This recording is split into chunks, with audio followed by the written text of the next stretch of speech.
শখের সন্তানকে নিয়ে নাজেহাল।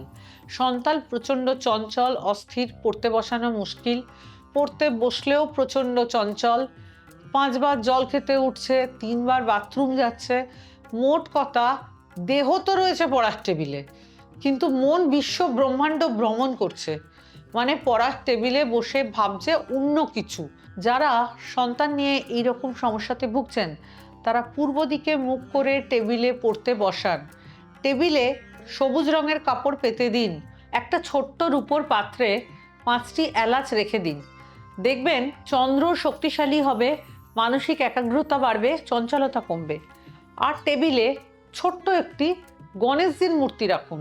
পূর্ব দিকে মুখ, রূপোর পাত্রে 5টি এলাচ, গণেশ মূর্তি আপনার সন্তানের মানসিক চঞ্চলতা দূর করবে।